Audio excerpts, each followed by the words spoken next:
श्रुतिस्मृतिपुराणानाम् आलयं करुणालयं नमामि भगवत्पादं शङ्करं लोकशङ्करं शङ्करं शङ्कराचार्यं केशवं बादरायणं सूत्रभाष्यकृतौ वन्दे भगवन्तः पुनः पुनः निधये सर्वविद्यानां विजशे भवरोगिणां गुरवे सर्वलोकानां दक्षिणामूर्तये नमः। ओम सहना भवतु सहनौ भुनक्तु सह वीर्यङ्करवावहै तेजस्विनावधीतमस्तु मा विद्विषावहै। ओम शान्ति शान्ति शान्तिः। பக்தி சூத்ராணி. இதில் நாம் இன்னைக்கு பார்க்க வேண்டிய சூத்திரம் சங்கீர்த்தியமானக சீக்கிரமேவா விர்பவத்யனுபாவயதி பக்தானு. சங்கீர்த்தியமானக சீக்கிரம் ஏவ ஆவிர்பவதி அனுபாவயதி பக்தானு. எப்படி இதை பிரிக்கணும்? சக கீர்த்தியமானக பிரித்து எழுதும்போது சக கீர்த்தியமானக சீக்கிரம் ஏவ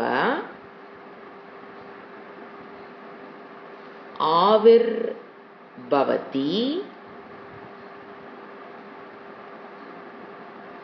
அனுபாவயதி பக்தானு. நாரத பக்தி சூத்ராணியில் கடைசி அத்தியாயம். இதில் அவர் மகிமையை பற்றி கூறிக்கொண்டிருக்கிறார். முக்கிய பக்தி மகிமா, அத்வைத பக்தி மகிமா, ஞானி பக்தி மகிமா. இதுல இதுக்கு போன கிளாஸ்ல நம்ம பார்த்து சாதனங்களை கூறினார். இந்த பக்திக்கு வருவதற்குண்டான சாதனங்கள், தேவையற்ற பேச்சுக்களை விதண்டாவாதங்களை குறைத்துக் கொள்ள வேண்டும். பக்தியை ஊட்டக்கூடிய எல்லா விஷயங்களையும் நம்ம செய்துட்டு இருக்கணும். அது பூஜையோ புனஸ்காரமோ அதை எதையும் விடக்கூடாது, அதை செய்து கொண்டிருக்க வேண்டும். இந்த மாதிரி அவரு சாதனத்தை கூறி முடிச்சதுக்கு பிறகு இப்போ நம்ம பார்த்துட்டு இருக்கிறது அந்த முக்கிய பக்தியினுடைய மகிமையை கூறுறார். இதற்கு முந்தின சூத்திரத்துல சர்வதா சர்வபாவேன நிச்சிந்தைர் பகவானேவ பஜனீயக, பகவானையே பஜனீயக. அப்ப பகவானையே பஜம் துதித்தல், போற்றுதல், வணங்குதல், பகவானையே வணங்கி கொண்டிருத்தல் அப்படிங்கிறத நம்ம பார்த்தோம். 3 வகையான, அதாவது பக்தியில் 3 வகை, த ஆட்டிடியூட் பிஹைண்ட் த பக்தியில் 3 வகை, இறைவனை பற்றிய அறிவில் 3 ஸ்டெப்ஸ். வகைங்கிறத விட ஸ்டெப்ஸ். அதை ஒன்றை கடந்து இன்னொன்னுக்கு நாம வரணும். அப்பதான் நம்ம எங்க வரோம்? இறைவன் சொல்லுகிற அத்வைத பக்தி, முக்கிய பக்திக்கு நாம வர முடியும் என்பது. எப்பொழுதும் இறைவனையே நினைத்துக் கொண்டிருப்பவர்ங்கிறது அந்த கவலையில், எப்பொழுதும் எல்லா நிலையிலும் கவலை இல்லாமல், சிந்தைகின கவலை இல்லாமல், எதிர்காலத்தை பற்றிய கவலையோ இறந்த காலத்தை பற்றிய கவலையோ இல்லாமல் பகவானையே பஜனீயக தியானித்துக் கொண்டு இருப்பவர். இப்ப இந்த சூத்திரத்தில் என்ன சொல்றாரு? சக தட் பக்திமான் என கடைசி வேர்டு பக்தான். பக்தான அந்த பக்தர்களை சக அவர் கீர்த்தியமானக பக்தர்களால் துதிக்கப்பட்ட ஈஸ்வரன். சக மீன்ஸ் பகவான். பக்தர்களால் துதிக்கப்பட்ட சக அந்த இறைவன். கீர்த்தியமானகனா துதிக்கப்பட்டவர். கீர்த்தியமானம்ங்கிறது பாத்தீங்கன்னா கண்டினியூஸ்லி வர்ஷிப்னு அர்த்தம்.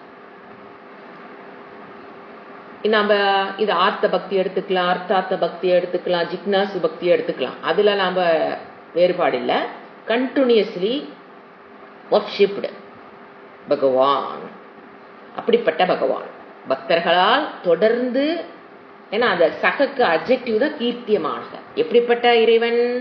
பக்தானு, பக்தர்கள் அதிக தொடர்ச்சியாக இடைவிடாமல் துதிக்கப்பட்ட அந்த பகவான், பக்தர்களால் இடைவிடாமல் துதிக்கப்பட்ட அந்த பகவான் சகதான் அவர். அடுத்தபடி சீக்கிரமேவ, அவர்களுக்கு விரைவிலேயே, ஆவிர்பவதி, விரைவிலேயே ஆவிர்பவத்தினா அப்பியர்ஸ், காட்சியளிப்பார். இறைவன் அவர்களுக்கு சீக்கிரமேவ, விரைவில், ஆவிர்பவத்தினா காட்சியளிப்பார். முக்கியமான வேர்டு, நம்ம டிஸ்கஸ் பண்ண வேண்டிய வேர்டு, டிஸ்கஸ் எடுத்துக்கிற வேர்டு ஆவிர்பவதி. காட்சியளித்தல் என்றால் என்ன? இறைவன் காட்சியளிக்கிறார். நம்ம எங்கேயும் எத்தனை இடத்துல படிக்கிறோம், ஆழ்வார்கள், நாயன்மார்கள் பாடல்கள் எல்லா இடத்துலையும் நம்ம பார்க்கிறோம். காட்சியளித்தல்னா என்ன? நமக்கு காட்சி கிடைக்குமா அப்படின்னு ஒரு ஏக்கம் எல்லாரோட மனதில் இருக்கும். அப்போ அதை பற்றி விளக்கம் தான் இங்க நாரதர் விளக்குறார். ஆவிர்பவதி அனுபாவயத்தி, அனுபாவித்தின தன்னை அனுபவிக்கும்படி, டைரக்ட் மீனிங் தன்னை அனுபவிக்கும்படி செய்கிறார். தன்னை ஆவிர்பவத்தினா காட்சியளிக்கிறார், தன்னை அனுபவம் அனுபவிக்கும்படியும் செய்கிறார். கிவ் தர்ஷனம் அர்த்தம். தன்னை அனுபவிக்கிறார். இப்ப நம்ம ஒரு பொருளை பார்க்கறது, தட் இஸ் an எக்ஸ்பீரியன்ஸ்.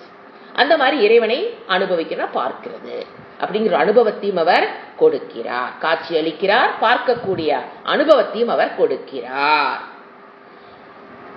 என்றால் இதை எப்படி புரிந்து கொள்வது? There is a different level of interpretation for this sutra. இப்போ பகவத் தர்ஷனம் அவர் சொல்றது என்ன? பகவத் டாபிக் எது? இந்த சூத்திரத்தோட டாபிக் பகவத் தர்ஷனம், இறைவனுடைய ஆவிர்பவதி, தர்ஷனம் காட்சி. ஆவிர்னாவே காட்சி அளித்தல், ஆவிர்பவதி. இதை பத்தி நம்ம டிஃபரெண்ட் டைப் ஆஃப், ஃபர்ஸ்ட் புராணங்கள்ல நம்ம நிறைய படிச்சிருப்போம். இறைவன் அவனுக்கு காட்சி அளித்தார். அப்படி பாத்தீங்கன்னா ராட்சர்களுக்கும் இறைவன் காட்சி அளிப்பார். காட்சி அளித்ததுனால மட்டும் அவன் நல்லவனா இருக்க முடியாது. ராட்சர்கள் இறைவனோட காட்சியை தரிசனம் பண்ணினதுக்கு அப்புறம் என்ன பண்ணாங்க? வரத்தை வாங்கி பெற்றுட்டு உலகத்தை அழிச்சார். சோ வெறும் பகவத் தர்ஷனம் ஒரு மனிதனை மாற்றாது. அது அவனுடைய தவ பலனாக இருக்கலாம், ஏதோ ஒரு பக்தியினுடைய மகிமை, தவம் பக்தி இரண்டினுடைய சக்தியினால் தேவதைகளுடைய காட்சியை ஒருவன் பெறலாம். வேதாந்தம் அதை ஏற்றுக்கொள்கிறது. அது தவறுனோ முடியாதுனோ நாம சொல்ல வல்ல. It is possible. தேவதாவுடைய காட்சியை பார்ப்பது என்பது பாசிபிள். பட் தேவதை காட்சி அளிச்சுட்டாங்கிறதால மட்டும் அவன் மோட்சத்தையோ ஒண்ணு வேண்டாம் நல்லவனா கூட மாறுவதில்லைங்கிறது நாம நிறைய ராவணனே எடுத்துக்கலாம். சோ இறைவன் காட்சி அளித்திட்டாருங்கிறக்காக எதனால் அவங்க அந்த காட்சியை பெறுகிறார்கள்? பக்தி தவம் ரெண்டும்.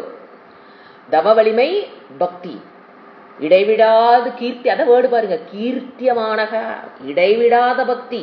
நம்ம பக்தி எல்லாம் கிடையாது, இடைவிடாமல் பக்தி. அப்படி பக்தியின் மூலியமாகவோ தவத்தின் மூலியமாகவோ தேவதைகள் என அரூபமான ஈஸ்வரனை யாரும் காண முடியாது. ஈஸ்வரன் அரூபகா, ரூபமற்ற ஒரு தன்மையை காண முடியாது. யாரைத்தான் பார்க்க முடியும்? ரூபத்தோடு கூடிய தேவதைகள் பார்க்கலாம். வேதாந்தம் அதை ஏற்றுக்கொள்கிறது. பதஞ்சலி யோக சூத்திரத்தில் சொல்லப்பட்ட விஷயங்கள் இது காட்சி அளிக்கிறதெல்லாம் ஈஸ்வர பிரணிதானேன அதை ஏற்றுக்கொள்கிறது வேதாந்தம். நாம் அதை ஏற்றுக்கொள்கிறோம். பட் அதனால மோட்சத்தையோ அதனால ஒரு நல்லவனா கூட என்ன ஆகுறது இல்ல, ஒருவன் மாறுவது இல்லைங்கிறத நாம டே டு டே புராணங்கள்ல கதைகள் நம்ம நிறைய பார்த்திருக்கோம். ஏன்னா ராட்சசர்கள் நிறைய பேர் தேவ தரிசனம் பண்ணியிருக்காங்க. சோ இது one type of interpretation. It is possible. கண்டினியூஸா கீர்த்தியமான பீப்புள், அவனை இறைவனை வழிபட்டவர்கள் ஆவிர்பவதி காட்சி அளிக்கிறார். பகவத் தர்சனம் இஸ் பாசிபிள். ஆனா என்னது? துவைத பக்தி, தான் வேறு அந்த தேவதை வேறுங்கிற ஞானத்தில் கிடைக்கிற காட்சி. அதுதான் இது. நீங்க ராமகிருஷ்ண பரமஹம்சருடைய பாடல்கள் படிக்கும்போது தெரியும். ஞானத்தை பெறுவதற்கு முன்பு காளி வந்தால் காளி வந்தால்னு சந்தோஷப்பட்ட, ஞானம் வந்ததுக்கு பிறகு என்னுடைய ரூபம் தான் காளிங்கிறது புரிஞ்சுதுங்கிறத அவர் பாடல் எழுதியிருப்பார். அதுக்கு முன்னால எதில் இருந்திருக்காரு அவரு? துவைத பக்தி. நான் வேறு காளி வேறு, காளி காட்சி அளிக்கிறாள், நான் காண்கிறேன்கிறது என்னங்க? துவைதம் தவறல்ல, ஏற்றுக்கொள்ளப்படுகிறது. அது பக்தியினுடைய மகிமை, தவத்தினுடைய மகிமை அப்படிங்கிறது ஃபர்ஸ்ட் இன்டர்பிரேஷன் பகவத் தர்ஷனத்துக்கு. அடுத்தது செகண்ட் இன்டர்பிரேஷன் ஃபார் தி சூத்ரா. பகவத் தர்ஷனத்தை பத்தி பார்க்கிறோம். ரெண்டாவது ஜிக்னாசு உடைய தர்ஷனம். ஜிக்னாசு மீன்ஸ் இறைவனை பற்றிய ஞானத்தை பெற வேண்டும் என்று தன்னுடைய கடமைகளை இறைவனுக்காக அர்ப்பணித்துக் கொண்டு செய்பவன். அவன் கர்மயோகியா இருக்கலாம், உபாசகனா இருக்கலாம். அப்படிப்பட்ட ஜிக்னாசு அவன் கோல் என்ன? ஞாத்தும் இச்சுகு, இறைவனை பற்றிய ஞாத்தும் இச்சுகு. ஆசையுடன் தன் வாழ்க்கையினுடைய சூழ்நிலை எல்லா லைஃப் ஸ்டைல் எல்லாத்தையும் மாத்திக்கிட்டவர். அதுக்குண்டான சிரவண மன நிதித்தியாசனத்தை பண்ணிட்டு இருக்கிறவர். அவருக்கு பேரு ஜிக்னாசு, ஞாத்தும் இச்சுகு. அவருடைய பகவத் தர்ஷனம் என்ன? அது அதிலிருந்து பாறுபட்டது. இவர் எப்படி பார்ப்பாரு? விஸ்வரூப தர்ஷனம். இங்க இருப்பது அனைத்தும் இறைவனை தவிர்த்து வேறல்ல. That is second ஆவிர்பவதி.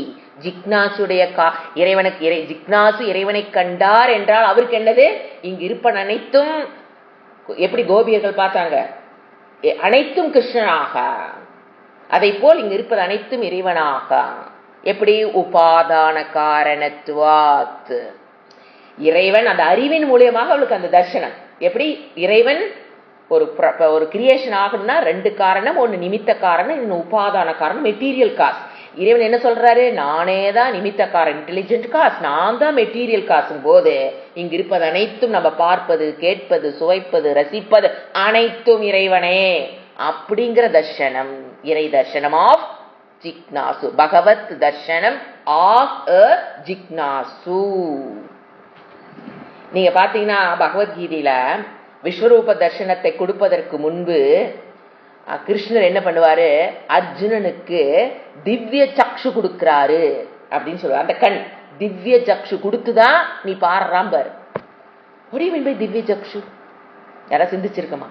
அப்படின்னு என்ன? அப்படின்னு என்ன கண்ணு? இந்த கண்ணை எடுத்துட்டு வேற கண்ணு வைப்பாரா? தெரியணும் இல்லைங்களா? திவ்யம்னா என்ன? திவ்யத்தை பார்க்கக்கூடிய ஒரு சக்ஷு கண்ணு. நாம அந்த இடத்துல அப்படியே ஒரு என்ன சொல்றது, ஒரு நம்பிக்கையில அப்படியே கிராஸ் ஆகி போயிடுவோம். ஏதோ கொடுத்துருக்காரு, ஓகே ஓகே. உண்மை என்னன்னு பாத்தீங்கன்னா திவ்ய சக்ஷுங்கிறது மூன்றாவது கண். மூன்றாவது கண்ணுங்கிறது மனம். நெற்றிக்கண்ணை திறத்தல் என்பது மனதை திறத்தல் அர்த்தம். இப்ப மூணாவது கண்ணை திறக்கிறதுனா மனதை திறத்தல்னா என்ன? அந்த மனதை திறந்து அவன் பாக்குறான். கண்ணுதாங்க பார்க்கும், மனசு பார்க்காது. கண்ணுதான் பார்க்கும். ஆனா அது போய் இன்ஃபர்மேஷன் எங்க கொடுக்குது? மனதில கொடுக்குதா? அந்த மனதில் ஒரு மாற்றத்தை பகவான் பண்ணி கொடுக்கிறார் அர்ஜுனனுக்கு. அதன் மூலியமா தான் விஸ்வரூப தர்சனத்தை பார்க்க முடியுது. என்ன தெரியுங்களா பண்ணி கொடுத்தாரு? அவன் டெம்பரரியா, நாட் பெர்மனன்ட்லி, டெம்பரரியா விஸ்வரூப தர்சனத்தை நீ பார்க்கணும் ஆசைப்படுற இல்லையா? அவர் அர்ஜுனுடைய மனதில் இருக்கிற அகங்காரத்தையும் மமக்காரத்தையும் கொஞ்ச நேரம் டெம்பரரியா எடுத்துட்டுவார். அது ரிலீஸ் ஆனோன்ன அவனுக்கு என்ன தெரிஞ்சிடும்? விஸ்வரூப தர்சனம் ஆஃப் பகவான். நான் அவன் பார்த்தோன்ன பயந்துருவான். ஐயோ எனக்கு இது வேண்டவே வேண்டாம், எனக்கு நீங்க நார்மலா சங்கு சக்கரதாரியாவே காட்சி தெளிங்க போதுட்டா சாமி, என்ன வேண்டாம், அது வேற விஷயம். சோ இந்த இடத்துல திவ்ய சக்ஷு கொடுக்கிறார் அப்படின்னா என்னது? டெம்பரரியா அவன் மனதில் இருக்கிற அகங்காரம் மமக்காரம். சோ என்ன தெரியுது? இந்த அகங்காரம் மமக்காரம் மனதில் இருக்கிற வரைக்கும் பகவத் தர்சனம் இஸ் நாட் பாசிபிள். இறைவனே நமக்கு முன்னால் நின்று இப்படி காமிச்சாலும் நம்ம மனசுக்குள்ள அகங்காரம் மமக்காரம் இருக்கிற வரைக்கும் நான் இந்த சரீரம் இதெல்லாம் எனக்கு சொந்தமானது, இதெல்லாம் என்னுடையது, அதுதான், அவ்வளவுதான். இது இருக்கிற வரைக்கும் என்ன பார்க்க முடியாது? இறைவனே கொண்டாந்து உங்க முன்னால் நின்று கை 10 12 கை ஆட்டி நின்னால் நமக்கு. அதுக்குதான் சுவாமிஜி அழகாக ஒரு ஜோக் சொல்லுவார். ஒருத்தன் தவம், இது சிக்னா சொல்லிங்க ஃபர்ஸ்ட் சொன்ன ஆள் தவத்தின் மூலியமாக இறைவா உன்னை பார்க்கணும், யாரு சிவபெருமானை உன்னை பார்க்கணும் தவம் இருந்தானோ. அவன் இறைவன் காட்சியும் தந்துட்டாரான். ஆனா அவன் என்ன சொன்னானா, எனக்கு டவுட்டா இருக்குது, ஏன்னா நான் டிவியில பார்ப்பேன், அவனாட்டு நீ இல்ல, அப்படின்னு சொல்லி அனுப்பிச்சுட்றவங்களும் இருக்கிறாங்க. இந்த காலத்துக்கு அந்த அளவுக்கு டிவியில ஒரு நடிகன் நடிகைகளை நம்ம எப்படி பார்ப்போம். கிருஷ்ணரா நடிச்சு வர, நீ கிருஷ்ணர்னா யாரு வரா ஞாபகத்துக்கு? அந்த கிருஷ்ணரா மகாபாரதம் டிவியில ஓடிச்சுன்னு வச்சுங்களேன், கிருஷ்ணரா ஒருத்தர் நடிக்கிறார், பேரெல்லாம் சொல்லுவார், எனக்கு அதெல்லாம் தெரியாது. அந்த பேரை சொல்லி கிருஷ்ணர்னா ஒரு ஃபேஸ் அப்படி நமக்குள்ள ஃபிக்ஸ் ஆயிருச்சு ஆச்சுங்களா. இப்ப உண்மையான கிருஷ்ணர் வரார், இவன் என்ன சொல்லுவானா, உன்ன என்ன சொன்னானா, எனக்கு என்னமோ டவுட்டா இருக்குது, நான் டிவியில பார்த்த கிருஷ்ணன் வேற, நீ வேற மாதிரி இருக்கியே அப்படின்னு சொல்லி நம்ம என்ன பண்ணுவோம், வந்து முன்னால் நின்னாலும் நீ கிருஷ்ணன் அல்லன்னு வாதிர அளவுக்கு நம்ம என்ன பண்ணி வச்சிருக்கிறோம். டிவி தலைவலிம்பர், டி ஃபார் தலை, வி ஃபார் வலி, தலைவலி பிடிச்சது இந்த டிவி. அந்த அளவுக்கு நம்மள என்ன பண்ணிருச்சு, பிரச்சனைக்குள்ள ப்ராப்ளமேட்டிக் டிவி அப்படிம்பாரு. இது அவர் சொல்றதுக்கு இதுக்காக நான் சொல்றேன், தயானந்தர் சொல்ற இது, பரமாத்மந்தர் சொன்னது இதெல்லாம். அவர் அந்த சுவாமிஜி அப்படி சொல்லுவார், அந்த அளவுக்கு டிவி என்ன பண்ணிச்சு, தலைவலி உன்னைய லைஃப உன்னுடைய மனதை பொல்யூட் பண்ணி விட்டுச்சுங்கிறக்க அவர் உதாரணம் சொல்லுவார். இப்ப நம்ம எங்க இருக்கோம், ஜிக்னாசு பக்தி, அதாவது உலகத்துக்கு நிமித்த காரணம் உபாதான காரணமாக இறைவன் இருக்கிறான் என்ற நாணத்தை பெற்றவனுக்கு தான் என்னது விஸ்வரூப தர்சனம். இங்க இருப்பதனைத்தும் இறைவனை தவிர்த்து வேறல்ல.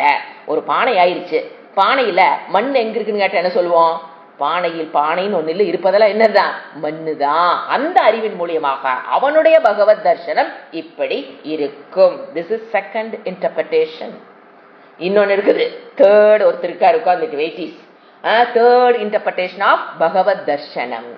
அவர் யாரு, ஞானியினுடைய பகவத் தர்சனம். ஏன்னா நீங்க ஒரு வேர்டு படிக்கிறீங்க அப்படின்னா பகவத் தர்சனம் யாருடைய தர்சனம் நம்ம கண்டுபிடிக்க தெரியணும். புராணங்கள் இருக்கிற அந்த பக்தியினுடைய பக்தி மெடிடேஷன் தவம், அதன் மூலியமா அவனுக்கு பகவத் தர்சனம் கிடைச்சிருக்கா, ஜிக்னாசுத்துவம் வந்ததனால அவனுக்கு பகவத் தர்சனம் கிடைச்சிருக்கா, மூணாவது அந்த ஞானிக்கு இருக்கிற பகவத் தர்சனமானு பிரிச்சு புராணங்களை படிக்கும்போது அறிவோட படிக்கணும். இப்போ ஞானியோட பகவத் தர்சனம் என்ன, அகம் பிரம்மாஸ்மி, நான் அந்த இறைவனாகவே இருக்கிறேன் அப்படிங்கிறது ஞானியுடைய பகவத் தர்சனம். நான் அந்த இறைவனாகவே இருக்கிறேன். அந்த என்ன சொல்றது, அகம் பிரம்மாஸ்மி இதி ஞானேன தர்சனம். அகம் பிரம்மாஸ்மி இதி, இதுல இப்படிப்பட்ட ஞானேன ஞானத்தினால் தர்சனம். சோ இதுதான் இந்த ஆவிர் பவதி அப்படின்னா காட்சியளித்தல் அர்த்தம். அதை எப்படி புரிஞ்சுக்கணும், இவர் என்ன சொல்றாரு இப்போ, இதை நீங்க வந்து இந்த மந்திரத்தை எப்படி, இந்த சூத்திரத்தை எப்படி எடுத்துக்கலாம், சக கீர்த்தியமானக, பகவானால் துதிக்கப்பட்டவர்கள் சீக்கிரமேவா, அது எந்த மூணு நிலையிலும் அவர்கள் சீக்கிரமாக இறைவன் அவர்களுக்கு காட்சியளிப்பார். யாருக்கு, தபஸ் பண்றவங்களுக்கும் சரி, ஜிக்னாசுக்கும் சரி, ஞானிக்கும் சரி. அவங்க முயற்சியில் இறங்கிட்டாங்கன்னா அந்தந்த லெவலுக்கான ஆவிர் பவத்தியை சீக்கிரமா அவர் கொடுப்பார். நாம என்ன பண்ணுவோம், ஐயோ இன்னும் நம்ம சொல்லி கொடுக்குது இன்னும் புரியலையே, ஐயோ இன்னும் எனக்கு அகம் பிரம்மாஸ்மி புரியலையே, சீக்கிரமேவா. அது மூணு நிலையிலும், தவத்தில் செய்யறவனுக்கும் ஆவிர் பவத்தி சீக்கிரமேவா, ஜிக்னாசுக்கும் ஆவிர் பவத்தி சீக்கிரமேவா, ஞானிக்கும் ஆவிர் பவத்தி சீக்கிரமேவா அப்படிங்கறது இந்த நாரதர் இந்த சூத்திரத்துல சொல்றார். அடுத்த சூத்திரம்,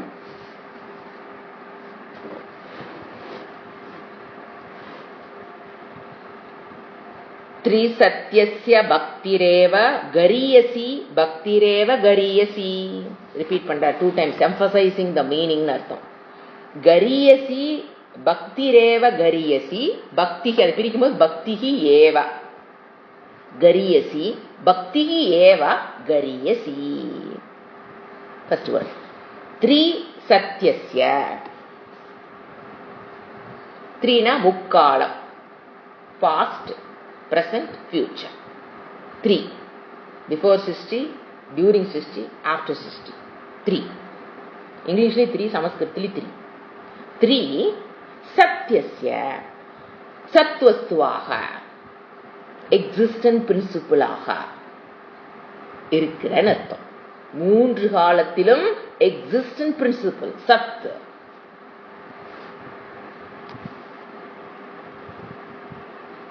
இருக்கிற அந்த பகவானிடம் அப்படிப்பட்ட சத்வஸ்துவாக இருக்கிற இறைவனிடம்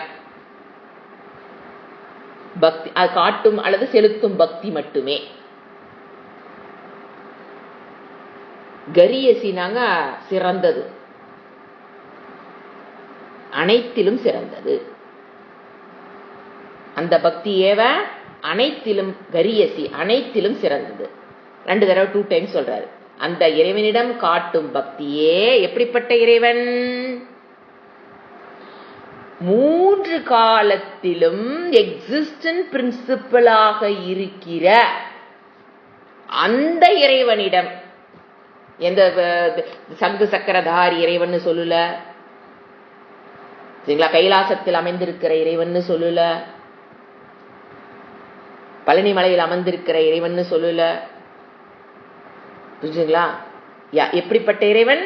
3 காலத்திலும் எக்ஸிஸ்டன்ஸ் பிரின்சிபலாக இருக்கிற இறைவனிடம் கொண்ட பக்தி, அத்வைத பக்தி, பிரம்ம பக்தி, ஈஸ்வர பக்தி. புரியுதுங்களா? இப்ப அவர் என்ன வேர்டு அழகா போடுறாருன்னு. ஏன்னா பக்தினா நம்ம தேவதைகள் இருக்கிற பக்தி தான் பக்தி நினைச்சிட்டு இருக்கிறோம். இவர் என்ன சொல்றாரு? அந்த எக்ஸிஸ்டன்ஸ் பிரின்சிபலாக இருக்கிற அந்த இறைவனிடம் காட்டுகிற பக்தி தான் கரியசி, சூப்பர்லேட்டிவ் டிகிரி, சிறந்தது. Super, it is super, superlative degree அது கரியசிங்கிறது, சிறந்தது. அது என்ன சொல்றாரு? எம்பசைசிங் ஒன்ஸ் அகைன், அதுதான் சிறந்தது, அது மட்டுமே சிறந்தது அப்படிங்கறத எம்பசைஸ்க்காக அவர் 2 டைம்ஸ் சொல்றாரு. எந்திடம்? நிர்குண, எப்படி சொல்லலாம்? நிர்குண பிரம்ம தத்துவத்திடம் காட்டுகிற பக்தி, அரூப பிரம்ம தத்துவத்திடம் காட்டுகிற பக்தி, அதுக்கெல்லாம் என்னன்னு சொல்லலாம்? பராபக்தி, மேலான பக்தி, அத்வைத பக்தி, ஞானி பக்தி. அந்த வேர்டு என்ன வேணா போட்டு நீங்க ரிப்ளேஸ் பண்ணிக்கலாம். பிரம்ம பக்தி, ஈஸ்வர பக்தி, சத்தியம் ஞானம் அனந்த பிரம்ம பக்தி, ஈஸ்வர பக்தி, ஞானி பக்தி, அத்வைத பக்தி, பூர்ணத்துவ பக்தி. ஏன்னா அவர் மனதில் என்ன கிடையாது? அபூர்ணத்துவம் கிடையாது. பூர்ணத்துவத்துடன் கூடிய பக்தி, ஆனந்தத்தினுடைய பக்தி, புரிஞ்சுங்களா? அந்த பக்தி தான் பராபக்தி. ஏன்னா மத்ததில் என்னது? அபராபக்தின்னு சொல்லுவோம். அப்ப பராபக்தி, இப்படி எத்தனை வேர்டு வேணா போட்டுக்கலாம். அரூப பக்தி, அங்க என்ன ரூபம் கிடையாது. அந்த பக்தியில் நோ ரூபாட்டா. யூ கேனாட் டூ அபிஷேகம் ஃபார் தட் ஈஸ்வரா, பிகாஸ் அரூபம். அந்த பக்தி இதுல 15th chapter ஆஃப் கீதா, அந்த வேர்டு புருஷானாம் உத்தமக, புருஷோத்தமங்கிற வேர்டு வரும். உத்தம புருஷா, பிரம்மத்துக்கு கிருஷ்ணர் கொடுக்கிற வேர்டு உத்தம புருஷ. உத்தம புருஷ, புருஷானாம் உக்த, புருஷோத்தம, புருஷானாம் உத்தம, புருஷோத்தம. புருஷோத்தமங்கிறது யாரை குறிக்குது? பிரம்ம தத்துவம். புருஷானாம் உத்தம புருஷோத்தம யாரு? அது ஈஸ்வரன். சோ இந்த 15வது அத்தியாயத்துல இறைவன் கொடுக்கிற வேர்டு, எந்த வேர்டு வேணாலும் நீங்க போட்டுக்கலாம். அந்த திரிசத்தசிய பக்திங்கிறதுக்கு எதை போடுறது? பிரம்ம பக்தி, ஈஸ்வர பக்தி, பராபக்தி, ஞானி பக்தி, அத்வைத பக்தி அப்படி சொல்லிட்டே வர. 15வது அத்தியாயத்தில் அவர் கொடுக்கிற உத்தம புருஷ, புருஷானாம் உத்தம பக்தி, அதுதான் கரியசி. அந்த பக்தி ஏவ கரியசி, அதுதான் சிறந்தது, அதுதான் சிறந்தது என்று அவர் கூறுகிறார். அப்ப என்ன? துவைத பக்தியிலிருந்து ஃபர்ஸ்ட் இன்ஃபார்மல் பக்தி டு ஃபார்மல் பக்தி டு ஞானி பக்தி தான் சிறந்தது. அல்டிமேட் ஞானி பக்தி, அத்வைத பக்தி, பராபக்தி. அடுத்தது 82. இது கொஞ்சம் பெரிய சூத்திரம், பட் வெரி ஈஸியான சூத்திரம் தான்.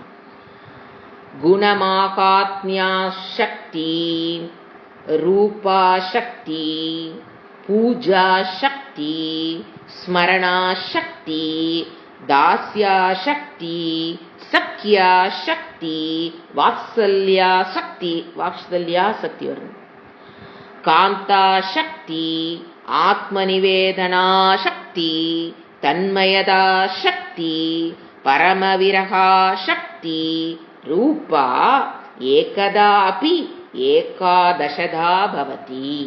ஏகதாபி, பகவான் இஸ் ஒன்லி ஒன். ஏகதா, இறைவன் யாருதான்? ஏகதா, only one. Bhagavan is only one principle, நிறைய எல்லாம் கிடையாது. ஏகதாபி இருந்தாலும், இறைவன் ஒருவனாக இருந்தாலும், ஏகாதசதா பவதி, 11 விதமா. ஏகாதசம்னாங்க சான்ஸ்கிரிட்ல 11 அர்த்தம். தசம்னா 10, ஏகாதசம்னா 11. 11 விதமான பக்தியினுடைய வெளிப்பாடை நாம் காண்கிறோம். இருக்கிறதுன்னு போட்டுக்கலாம். இறைவன் ஒருவன், அவனிடம் காட்டுகிற பக்தியில் எத்தனை விதம் இருக்குங்கிறாரு? 11 types of expression of love and affection towards Bhagavan. Even though Bhagavan is one principle, the expression of love and affection is of 11 types. Beautiful sutra. எதுவுமே இதுல தப்புன்னு சொல்லக்கூடாது, நாம கிரிட்டிசைஸ் பண்ணவே கூடாது. there are 11. யார் சொல்றா? நாரதரே சொல்றார், எதுவும் தப்பு கிடையாது. 11 types of expression of love and affection towards Bhagavan. அன்பை, இறைவனிடம் பக்தியை வெளிப்படுத்துகிற விதம் தமிழ் எடுத்துக்கலாம். அது 11 வகையான பக்தியை வெளிப்படுத்துகிற விதம் இருக்கிறது. பவத்தின் என்ன இருக்கிறது? ஃபர்ஸ்ட் ஒன்னா பார்த்துட்டு வரலாம். ஃபர்ஸ்ட் என்ன சொல்றாரு? என்னென்ன இப்ப என்ன பார்க்கிறோம்? 11 types of expression of love and affection. What is the first expression of love and affection towards Bhagavan? What is the first? என்ன சொல்றாரு? குண மகாத்மிய ஆசக்தி பிரிக்கணும். இந்த வேர்டு பிரிக்கும்போது சக்தின்ல ஆசக்தி பிரிக்கணும். குண மகாத்மிய ஆசக்தி. குண மகாத்மியா சக்தி. இது பாத்தீங்கன்னா அவருடைய கல்யாண குணங்கள் சொல்லுவோம். பகவானுடைய கல்யாண குணங்கள் புராணங்கள் நம்ம படிப்போம். அதை படிப்பதில் ஒரு விருப்பம், ஒரு பக்தி. அதன் மூலியமாக அவங்க they express love and affection towards Bhagavan. இது புராணத்தில் கல்யாண குணங்களை படித்தல். என்ன சொல்றது? அதுல ஒரு விருப்பம், அதுல ஒரு ஆசை, தான் படிக்கிறது, மற்றவங்களுக்கு அந்த பவர் ஆஃப் பகவான், அப்புறம் அந்த குளோரி ஆஃப் பகவான், அந்த கோவர்த்தன மலையை சிங்கிள் ஒரு விரல்ல தூக்கிட்டு நிக்கிறது, இதெல்லாம் பவர் ஆஃப் பகவான், அவருடைய அழகு, இது எல்லாத்தையும் அனுபவிச்சு படிக்கிறது, மற்றவங்களுக்கு அனுபவிச்சு சொல்றது. This is one type of expression of love and affection towards Bhagavan. No, nothing wrong in that. You can enjoy. தவறே கிடையாது. வேதாந்தத்துக்கு வந்துட்டோம், எதுக்கு புராணங்கள்லாம் படிக்கிறது? அப்படி கிடையாது. நீங்க ஆரம்பத்திலிருந்து, ஏன்னா 11ல நாம எங்க இருக்கிறோமோ அதை கண்டினியூ பண்றதுல எந்த தப்பும் கிடையாது. வேதாந்தம் படிச்சதுக்கு அப்புறம் நான் புராணங்கள் படிக்க மாட்டேன், ஏன்னா எனக்கு இங்க இருப்பதெல்லாம் எனக்கு தெரிஞ்சு வச்சு புராணங்கள்லாம் பாரு LKG லெவல், அப்படி கிடையாது. நீங்க எந்த விதத்தில் ஆரம்பத்திலிருந்து ஒரு very much attach to the expression of love வந்து ஒவ்வொருத்தரும் ஒரு விதத்துல போய் அட்டாச் ஆயிருப்போம். அது மாறுபடும். அது நீங்க வேதாந்தத்துக்கு வந்ததுக்கு அப்புறம் அதை அனுபவிச்சு செய்யுமே தவிர அதுல தவறு எதுவும் கிடையாது. புராணங்கள் படிப்பது, அதனுடைய பவர் ஆஃப் எனர்ஜிக்குள்ள என்ன சொல்றது, பவர் ஆஃப் அனுபவிச்சு குழந்தைகளுக்கு சொல்றது, மற்றவங்களுக்கு சொல்றது, குளோரி ஆஃப் பகவான். பவர்னு எனக்கு அப்படியே ஒரு சுண்டு விரல வச்சுக்கிட்டு அவரை கோவர்த்தமலை அப்படியே ஆட்டினார், அப்படியே express. there is nothing wrong in that. It is a bhakti. Don't criticize anybody. தெரிஞ்சுங்களா? அடுத்தது ரூபா பக்தி ஆசக்தி. சரி, ரூப ஆசக்தி. பக்தி இல்ல, ஆசக்தி. அதாவது அவருடைய அழகிய ரூபத்தை சில ஸ்லோகங்களை பார்த்துக்கலாம். சங்கராச்சாரியர் எழுதியிருப்பாரு. அது என்ன சொல்லிங்கன்னா, கேசாதி பாதயந்தம் சொல்லுவோம். தலை முதல் கேசாதி பாதயந்தம் அல்லது பாதயாதி கேசந்தம். அதாவது தலை முதல் கால் வரை வர்ணனை பாடல்கள் இருக்கும். கீழே காலிலிருந்து தலை வரைக்கும் பாதாதி கேசந்தம் சொல்லுவோம். ஃபர்ஸ்ட் வந்து கேசாதி பாதாந்தம், கேசத்தில் ஆரம்பிச்சு பாத வரைக்கும் அவரை வர்ணிக்கிறது. சங்கராச்சாரியர் வர்ணிச்சிருக்க. சௌந்தரிய லகரி என்ன நினைக்கிறீங்க? பியூட்டிஃபுல். யார் எழுதுறது? ஞானி. அவர் எப்படி என்ஜாய் பண்ணிருக்காரு பாருங்க. எதை? ரூபாசக்திய கீழிருந்து மேல அம்பாளை வர்ணிக்கிறது. சௌந்தரிய லகரி. இதெல்லாம் expression of love and affection. அத்வைத பக்திக்கு வந்தவர் வெளிப்படுத்தின பக்தி தான் சௌந்தர்ய லகரி. புரிஞ்சுங்களா? சங்கராச்சாரியர் எழுதுறது. சோ அது ஒரு டைப் ஆஃப் பக்தி. அது ஒண்ணு இதுல வருமே, தோல் கண்டார் தோளே கண்டார், இதெல்லாம் பக்தி, தவறில்லை. சரிங்களா?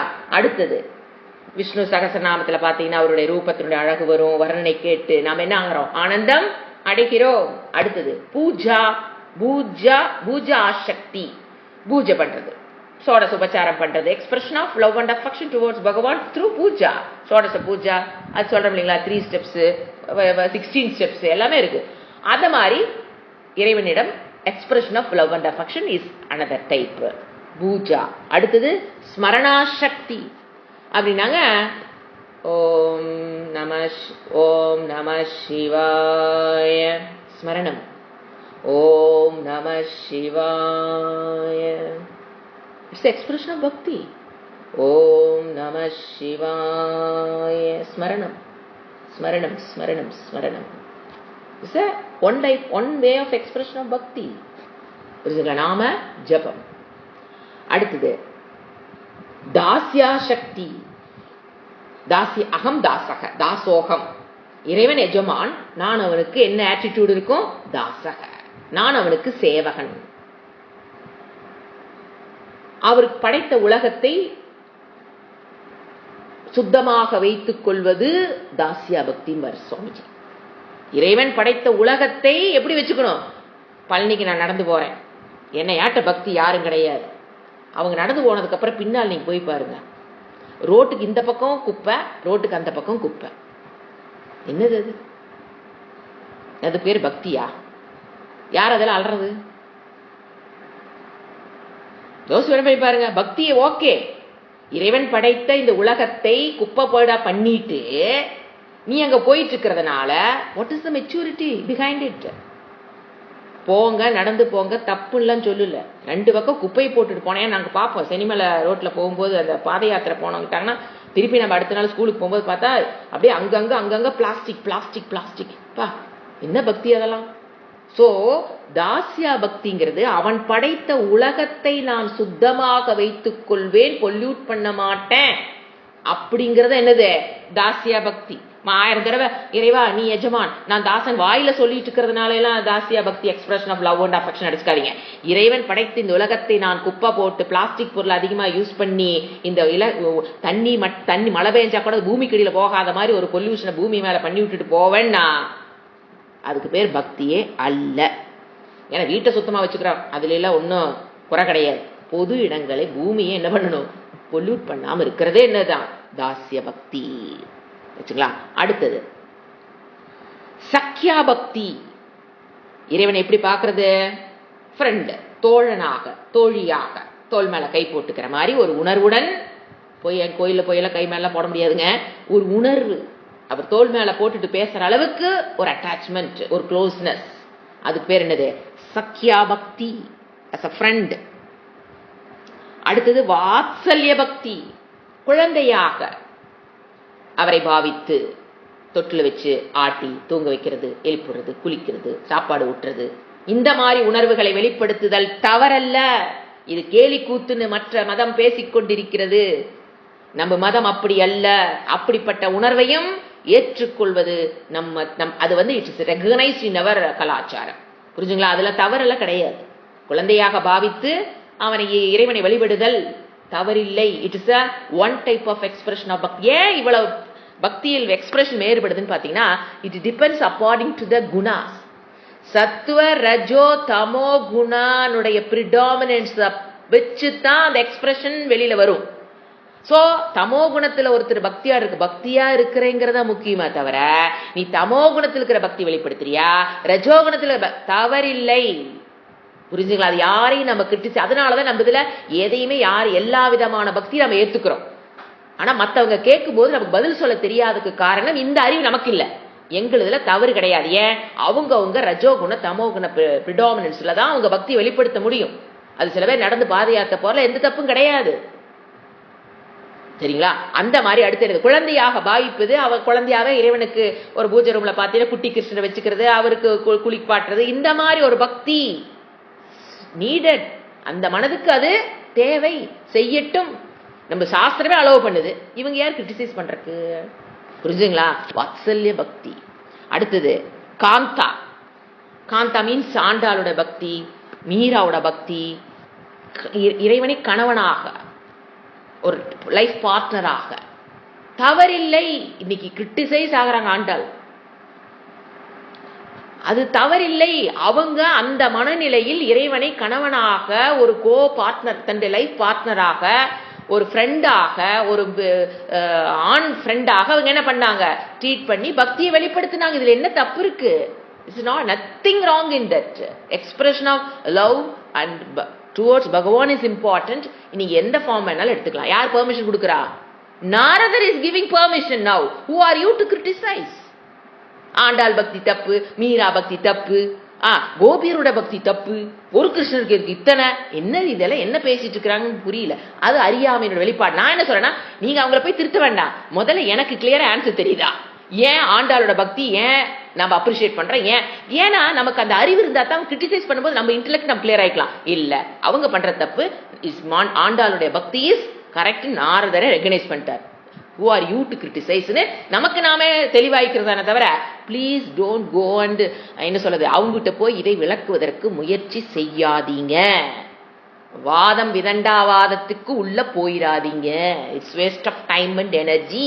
நீங்க அவங்கள போய் திருத்த முடியாது. ஏன் அவங்கள எதுக்கு வந்திருக்காங்க?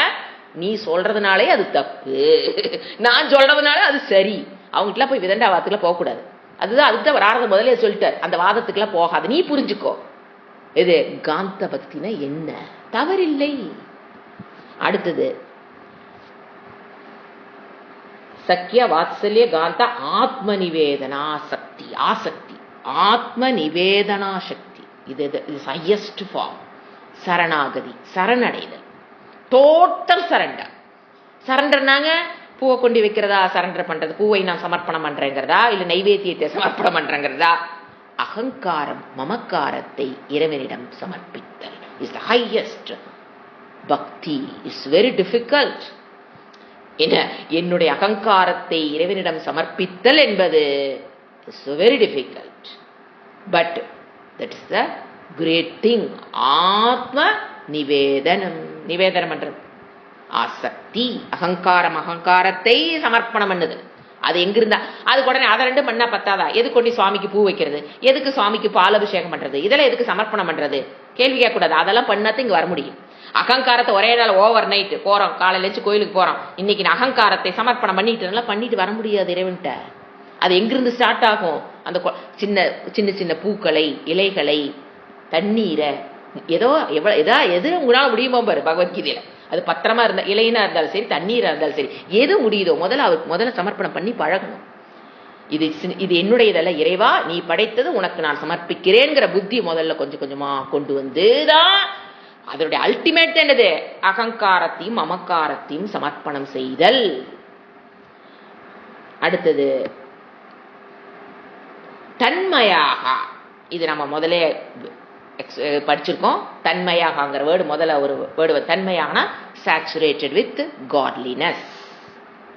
எப்படி தண்ணீர் உப்பை போட்டோன்னா தண்ணீர் இஸ் சேச்சுரேட்டட் வித் உப்பு, சால்ட். சர்க்கரை போட்டு கரைச்சிங்கன்னா அந்த நீர் is saturated with sugar.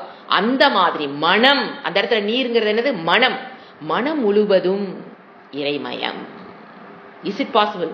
S, sure, it is possible. இங்க இருப்பது அனைத்தும் இறை அப்படிங்கிறத விட அகம் பிரம்மாஸ்மி என்ற ஞானேன தன்மையா is possible, saturated with godliness. அப்படி ஒரு பக்தி. அதை இப்ப எங்க வந்துட்டாரு இப்போ? அத்வைத பக்தி. அடுத்த சொல்றாரு பரம விரக ஆசக்தி. விரக ஆசக்தி இதுதான் பாத்தீங்கன்னா கோபிகளுடையது. அதாவது இது ஒண்ணு வருமே தமிழ், ஒரு அழகான ஒரு சொல், பிரிவு ஆற்றாமை. பிரிவு ஆற்றாமை அதாவது ஒருத்தருட நம்ம அதிகமா அன்பு செலுத்துறோம்னு வச்சுக்கோங்களேன், அவர் நம்மை விட்டு கூட இருக்க வரைக்கும் நமக்கு அது தெரியாது. பிரிவு, அவர்களுடைய பிரிவு. நான் அந்த மிஸ் பண்றேன்னு ஒரு வேர்டு சொல்றேன் பாருங்க, நான் ரொம்ப மிஸ் பண்ணிட்டேன்னு ஒரு வேர்டு, அதுதான் சொல்றாரு. அது இப்ப கோபியர்கள் பாருங்க, கிருஷ்ணரை விட்டு பிரிந்ததுக்கு பிறகு கோபியருடைய பக்தி அதிகமாச்சு. பிரிவு, அந்த பிரிவு அவங்களால தாங்க முடியல. பிரிவு ஆற்றாமை. இது இவர் சொல்றது பகவானிட்ட பிரிவு ஆற்றாமை எடுத்துக்கணும், நாட் இன் த ஹியூமன் பீயிங்ஸ்க்கு அவர் சொல்லல. பகவானிடம் பிரிவாற்ற, அவரை நினைக்காம இருக்கும்போது அவரை நான் மறந்துட்டேன் அப்படிங்கும் போது என்ன ஆகும்? பக்தி. அவங்க கூட இருக்கிறத விட அவர்களுடைய பிரிந்து இருக்கிறதுனால் வருகிற ஒரு என்ன சொல்ல, மனதில் ஏற்படுகிற ஒரு பேய், அதுதான் பிரிவாற்றாமை டுவர்ட்ஸ் பகவான். அது புரிஞ்சுக்க. இறைவனிடம் பிரிவாற்றாமை எங்க கொண்டது விடும்? ஆன்மீகத்தில் வளர்ச்சியை கொடுக்கும். மக்களிடம் அல்ல, பையனிடம், கணவனிடம், பேரம்பேத்தி பிரிவாற்றாமை அல்ல. இங்க சொல்ற விஷயம் பிரிவாற்றாமை. பிரிவை தாங்க முடியாம இருக்கிற நிலை, அது ஆற்றாமை. அது டுவர்ட்ஸ் பகவான். ஆன்மீகத்தில் அந்த இறைவனிடத்தில் பிரிவு ஆற்றாமையை அந்த பக்தி வரும்போது அது எங்க வரும்? கொண்டாந்து விடும் அவனை ஆன்மீகத்தில். அவனை இதுதான் கோபியலுடைய பக்தி, பிரிவாற்றாமை ஆன்மீகத்தில் அவனை கொண்டு செல்லும். இதெல்லாம் இருந்தா தான் அவன் எங்க வர முடியும்? இந்த பக்தி 11 இதெல்லாம் தான் அவன் எங்க கூட்டிட்டு போகும்? பராபக்தி, பிரம்ம பக்தி, ஈஸ்வர பக்தி, அத்வைத பக்தி, ஞானி பக்தி, பூர்ணத்துவ பக்தி. அங்க போகணும்னா these are all needed. எல்லாமே ஒருத்தர் பண்ண முடியுமா? It's not needed. அவங்கவுங்களுக்கு என்ன முறையோ அதை ஒன்று செலக்ட் பண்ணி அவங்க அதில் போயிட்டு இருக்கலாமே தவிர 11 நான் ஐயோ இறைவனை காந்தனா பார்க்கலையே, ஐயோ நான் இறைவனை குழந்தைலா பார்க்கலையே, அப்படி இல்லை. ஏதோ ஒரு விதத்தில் பக்தி செலுத்தணும். அது எந்த 11 எதா இருந்தாலும் நாரதர் ரெகனைஸ் பண்ணிட்டார். Okay, you can proceed in that bhakti. Don't have confusion. ஐயோ காந்தாவா தான் பார்க்கணுமா? ஐயோ நான் குழந்தையா பார்த்துட்டேனே. குழந்தையாகவும் பார்க்கலாம், காந்தாவாகவும் பார்க்கலாம், ஃப்ரெண்டாகவும் பார்க்கலாம். ஏன்னா எப்படி வேணாலும் நம்ம என்ன பண்ணலாம்? இறைவனை நீ காணலாம். பக்தி செலுத்தணும் தான் முக்கியமே தவிர அது எப்படிங்கிறது மேட்ரு கிடையாது. அதைத்தான் நாரதர் ஓப்பனா சொல்றாரு. அடுத்தது இது பார்த்தீங்கன்னா பாரதியார் பாடல்கள் இது எல்லாம் அப்படியே அமைச்சிருப்பாரு அங்க பாடல்களாக. ஏன்னா நீங்க அது மறுபடியும் பாரதியார் பாடல்கள் எடுத்து வச்சு படிங்க. நான் ஒரு எடுத்து கொடுக்குறேன். எனக்கு ரொம்ப அந்த ஏரியா ரொம்ப பிடிக்கும். அதாவது இறைவனை எப்படி இவனால முடியுது? அப்பெல்லாம் முதல்ல யோசனை, எப்படி இவர் இறைவனை சேவகனாலாம் சொல்றாரு, எல்லாமே ஏத்துக்க முடிஞ்சது என்னால. எப்படி சேவகனா இறைவனை போய் சொல்றாரு? இது தப்பு இல்லையா? பாரதியார் ஏதோ தப்பு பண்றாரா? இது நமக்கு தப்பு இல்லையா? ரொம்ப ஆர்குமெண்ட் பண்ணுவேன் சுவாமிஜி. இது என்ன சுவாமிஜி சேவகனாலாம் பாரதியார் பாடி வச்சிருக்காரு. ஏன்னா சின்ன வயதுல இருந்து பாரதியார் பாடல் மாதிரி ஒரு அட்ராக்ஷன் உண்டு. அதுல அந்த சேவகன்கிறதுல அவர் சொல்லுவார் பாருங்க, கூலி மிக கேட்பார், கொடுத்ததெல்லாம் தான் மறப்பார். யாரு? ஒரு வேலைக்காரன் எப்படி இருப்பான் அப்படி சொல்லிட்டு முடிப்பாரு. வேலைக்காரன் எப்படி இருப்பானா? கூலி மிக கேட்பார், கொடுத்ததெல்லாம் தான் மறப்பார், வேலை மிக வைத்திருந்தால் தன் வீட்டிலேயே தங்கி விடுவார். யார்? வேலைக்காரனுடைய ஆட்டிடியூடு. ஏனடா நீ நேற்றைக்கு உங்க வரவில்லை என்று கேட்டால் பானையிலே தேல் இருந்து பல்லால் கடித்தது என்று சொல்வார். பானைக்குள்ள தேல் இருந்து பல்லால கடிச்சிருச்சான். சீதா இதெல்லாம் என்ஜாய் பண்ண கத்துக்குங்க. ஃப்ரீ டைம்ல எடுத்து வச்சு படிச்சு பாருங்க. இவர் எடுத்து கொடுக்கறதுனாலதான். வீட்டிலே வேற என்ன ரீசன்? வீட்டிலே பொண்டாட்டி மேற்பூதம், பொண்டாட்டி ஒரு பூதம் என்று சொல்வார். இல்லையா என்ன சொல்வாரு? பாட்டியார் செத்து விட்டு 12ஆம் நாள் என்று சொல்வார். 11 நாள் தான் நம்ம கணக்கு. அவன் என்ன சொல்லுவான்? பாட்டி செத்து 12ஆம் நாள் என்று, அதனால் லீவு. ஓயாமல் பொய்யுரைப்பார், ஒன்றுரைக்க வேறு செய்வார். நாம் ஒன்று சொன்னா ஒன்றுரைக்க வேறு செய்வார். தாயாதியோடு தனியிடத்தே பேசிடுவார். தாயாதியோடு தனியிடத்தே பேசிடுவார். உன் வீட்டு செய்தி எல்லாம் ஊரெல்லாம் பலந்துரைப்பார். என் வீட்டில் இல்லை என்றால் எங்கும், அதாவது என் வீட்டில் ஒரு எள்ளு இல்லைன்னா கூட ஊர் ஃபுல்லா போய் சொல்லிட்டு வந்துட்டு இருப்பான். அவங்க வீட்டுல அது இல்ல. இது வேலைக்காரங்களுடைய மனோபாவத்தை பாரதியார் படம் முடிச்சு காமிக்கிறாரு. என்னது? எல் வீட்டில், எல்லுன்னா நம்ம வச்சுக்க சும்மா ஒரு தானியம். எல் வீட்டில் இல்லை என்றால் எங்கும் முறை சரைப்பார், முறை சாட்டிட்டு வந்துடுவான். சேவகரால் பட்ட சிரமம் மிக உண்டு. இந்த ஜேலக்காரங்களை வச்சுட்டு சேவகரால் பட்ட சிரமம் மிக உண்டு கண்டீர். ஆனா சேவகர் இல்லாவிடிலோ செய்கை நடக்கவில்லை. Necessary evil Swamiji, necessary evil வேலைக்காரிகள் அப்படிம்பார். வேற வழி இல்லை. இங்கு இதனால் யானும் இடமிருந்து வாடுகையில். அப்பதான் சொல்றாரு, எங்கிருந்தோ வந்தான் இடைசாதி நான் என்றான். அப்படி கண்டினியூ ஆகும். எங்கிருந்தோ வந்தான் சேவகன். கிருஷ்ணரா ஒரு சேவகம்பர். இந்த இடம் தான் ரொம்ப யோசிக்க வச்ச இடம். எப்படா இறைவனை சேவகனா வைக்கிறார்னா இட்ஸ் பாசிபிள். அப்போ எங்கிருந்தோ வந்தான் என்ன சொன்னா? இடைசாதி நான் என்றான், மாடுகன்று மேய்த்திடுவேன், மக்களை நான் காத்திடுவேன் என்றான். அந்த சேவகன் கண்ணன் அவர் பாடுவாரு. நான் எதுக்கு கொடுக்கறாங்க? வேதாந்தத்துக்குள்ள பாரதியார் எப்படி ஊறி போயிருக்கிறாரு. பாரதியார் பாடல்கள் நம்ம அனுபவிச்சிருப்போம், இல்லைன்னு சொல்ல. நீங்க எல்லாரும், இப்ப நான் மட்டும் எல்லாருமே நம்ம அனுபவிச்சிருந்திருக்கலாம். பட் உங்களுடைய டைம் காலத்தை இந்த மாதிரி விஷயங்களுக்குள்ள செலவு பண்ணி உட்கார்ந்து படிச்சு பாருங்க. இந்த வேதாந்தங்கிறது எப்படி பாரதியாருக்குள்ள அப்படியே விஷயம் உள்ள போயிருந்திருக்குது, அவர் எப்படி அதை கற்றிருக்கிறாரு, அது எப்படி வெளிப்படுத்திருக்க பக்தியினோட வெளிப்பாடு. பாரதி தேசப்பற்று அதே மாதிரிதான் சொல்லவே. அவரோட தேசப்பற்றுக்கு சமமா நம்ம எதையும் சொல்லவும் முடியாது. ஸோ எதுக்கு சொல்லனா, இது நம்ம நாட்டினுடைய கலாச்சாரம். இதில் தவறு எதுவும் கிடையாது. சேவகனா பார்த்ததுக்கு அப்புறம் காந்தாவை பார்க்கல, என்னங்க தப்பு? இறைவனை எப்படி பார்த்தாரு அவரு? சேவகனாக. எங்கிருந்தோ வந்தான் இடைசாதி நான்டென்றான் மேடுகள் மாடுகள் பார்த்துக்கிறேன், ஜனங்களை நான் பார்த்துக்கிறேன்னு சொன்னான் கண்ணனின் சேவகன். புரிஞ்சுங்களா? அடுத்தது கடைசி, இது கன்க்ளூஷன் சூத்ரா. இத்யேவம் வதந்தி ஜனஜல்ப நிர்பயாக ஏகமதாக குமார வியாச சுக சாண்டில்ய கர்க விஷ்ணு கௌண்டில்ய சேஷோதவாருணி சாருணி அந்த இடத்துல பலி ஹனுமத்து விபீஷணாதயோ பக்திய ஆச்சாரியாக அப்படி பிரிச்சுக்கணும். அந்த இடத்துல இவர்களெல்லாம் பக்தியை வெளிப்படுத்தின ஆச்சாரியர்கள். மீனிங் எழுதிக்கலாம். இதி ஏவம் வதந்தி, அதுதான் இத்தியேவம். எப்படி பிரிக்கணும்? இதி ஏவம் வதந்தி, இவ்வாறு கூறுகின்றனர். யாரு இவ்வாறு கூறுகின்றனர்? ஜன ஜல்ப நிர்பயாக, நிர்பயா பயமற்றவர்கள். நிர்பயா பேர் கூட இருக்கும், நிறைய பேர் வச்சிருப்பாங்க. நிர்பயா பயமற்றவள் அப்படின்னு அர்த்தம் பெண்ணுக்கு. ஜன ஜல்ப, எதை பற்றி கவலை இல்ல, ஜனங்களுடைய பிதற்றலுக்கு பயப்படாதவர்கள்.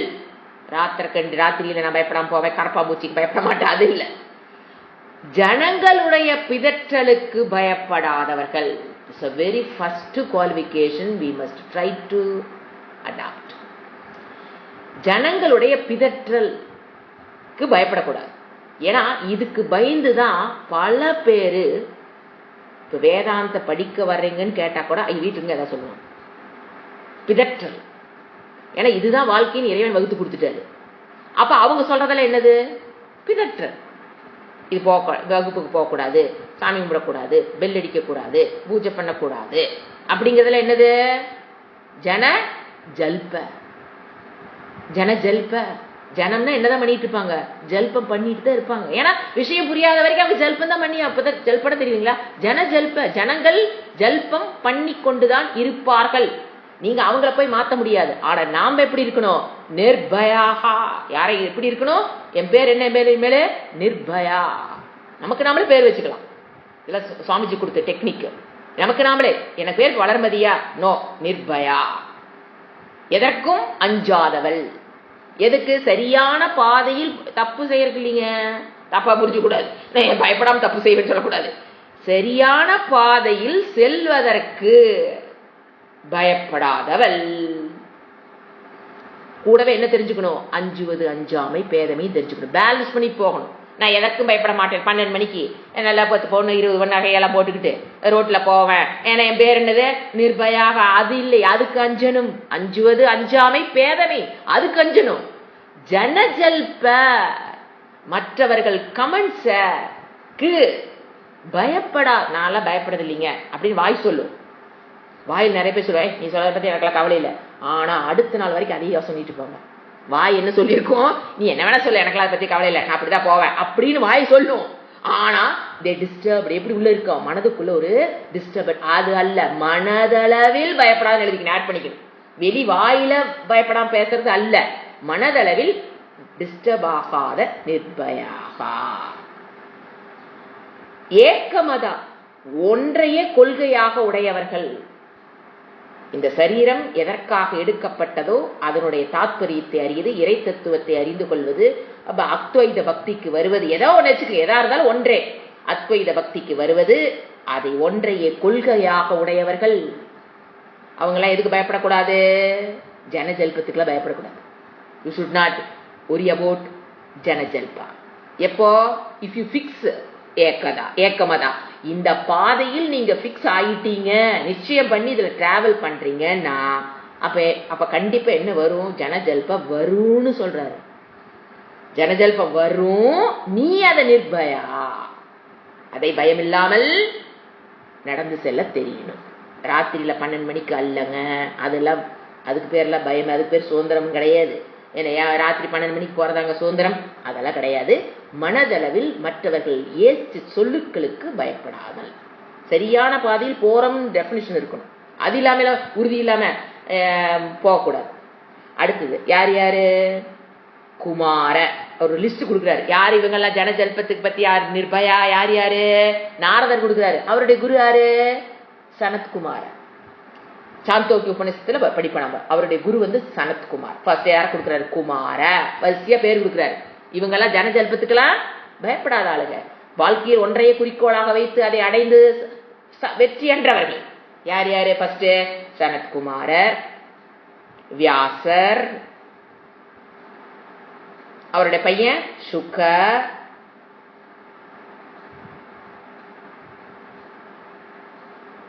வரிசையா பேர் தான் வருது எல்லாத்து பேரும்.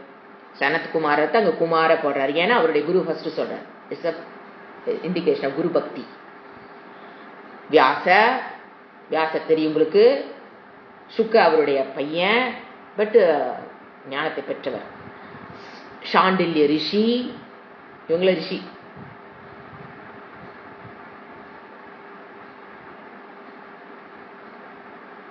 கர்க ரிஷி, விஷ்ணு ரிஷி, எல்லா ரிஷியோட பேரு.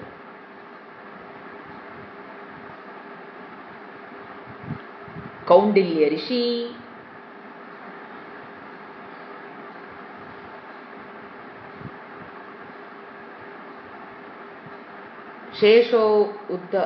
சேஷனா ஆதிசேஷன், உத்தவன், அது உள்ள ஒளிஞ்சிருக்கு பாருங்க. உத்தவர், உத்தவ கீதையில வராரு இல்லையா, அந்த உத்தவர். அடுத்தது கடைசி வீடு வந்து அதை பிரிச்சீங்கன்னா ஆருணி.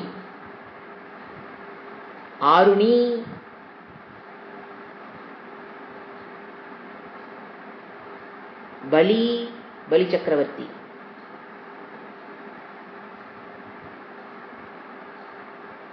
அடுத்தது ஹனுமான்.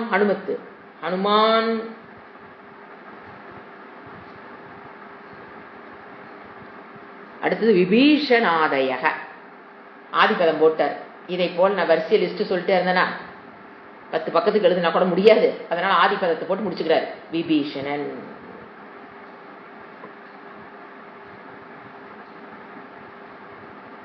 இவர்கள்லாம் பக்தி சாஸ்திரத்தில் இருக்கிற குருமார்கள். ஆச்சாரியர்கள் குருமார்கள். பக்தி சாஸ்திரத்தின் குருமார்கள். கம்ப்ளீட் பண்ணிக்கீங்க. அதாவது என்ன சொல்ல வராரு நாரதர் அழகா அழுங்காம, என்னோட டீச்சிங் எதுவுமே நான் சொல்லிக் கொடுத்த எதுவுமே என்னுடைய ஓன் டீச்சிங் கிடையாது. இந்த பரம்பரையில் வந்ததுன்னு குரு பரம்பரையை மென்ஷன் பண்ணி முடிக்கிறார். இவங்கெல்லாம் சொல்லி கொடுத்தது தான் இப்ப நான் சொல்லிட்டு இருக்கிறேன் அப்படிங்கிறத குரு பரம்பரையை அவர் அது வந்து நம்ம அவரை மரியாதைக்காக, தன்னுடையது அல்ல, தனி மனிதனுடைய புத்தியில் தோன்றிய விஷயம். நான் எழுதின நாரத பக்ஷி தூத்ராணிங்கிறது நாரதனாகி என்னுடைய தனி புத்தியில் தோன்றியது அல்ல. இந்த அறிவு பரம்பரையில் வந்து கொண்டிருக்கிறது. This philosophy. இதே பாத்தீங்கன்னா சாங்கிய மதம் யார் உருவாக்குனா மறந்துடக்கூடாது, கபிலர். ஏன்னா பிரம்மசூத்திரம் படிச்சுட்டு இதெல்லாம் அடிக்கடி ஞாபகம் வச்சுக்கணும். அடுத்து கணாத்த வைசேஷிகா, கணாத்த ரிஷி வந்து வைசேஷிகா. இவங்கெல்லாம் பார்த்தீங்கன்னா பதஞ்சலி பார்த்தீங்கன்னா யோகம். இவங்கெல்லாம் அவங்களுடைய தனி மனித மூளையில் கொண்டு வந்த பிலாசபி. அதனால தான் அதை ஈஸியாக சங்கரனால் நெகேட் பண்ண முடிஞ்சுது. ஏன் ஈஸியாக நெகேட் பண்ண முடிஞ்சது? ஏன்னா எப்பவுமே நம்மளுடைய புத்தி வந்து லிமிட்டட் பை டைம் ஸ்பேஸ். அந்த லிமிட்டட் புத்திக்குள்ள நம்ம என்ன கண்டுபிடிக்க முடியாது? ஒரு மகன் தந்தையினுடைய பிறப்பினுடைய கதை சொல்ல முடியாது. அது மாதிரிதான். அப்போ இது அவங்கவுங்க இதுல வந்ததா இருந்தா கண்டிப்பா யாரோ ஒருத்தர் வந்து என்ன பண்ணிடலாம், நெகேட். பூமி தட்டைன்னு ஒருத்தர் சொன்னாங்க, அடுத்து இன்னொருத்தர் இல்ல உருண்டைன்னு சொன்னாங்க. ஏன் நெகேட் பண்ண முடிஞ்சது? தட்டைன்னு சொன்னவன் யாரு? லிமிட்டட் அறிவு. அவங்க தவறுன்னு சொல்லலாம், ஃபர்ஸ்ட் அவங்க தோணுச்சு சொன்னாங்க. ஸோ அதெல்லாம் என்ன பண்ண முடியும், நம்மளால நெகேட் பண்ணிட முடியும். பட் இறைவனுடைய கூற்றை யாருனாலே நெகேட் பண்ண முடியாது. ஸோ என்ன சொல்றாரு, நான் என்னுடைய ஓன் டீச்சிங் நான் சொல்லல. யாரை போல, பதஞ்சலி போல, அநாத ரிஷியை போல அப்படி இல்லை. என்னுடைய கருத்து இறைவன் கூறிய கூற்றுன்னு முடிக்கிறார்.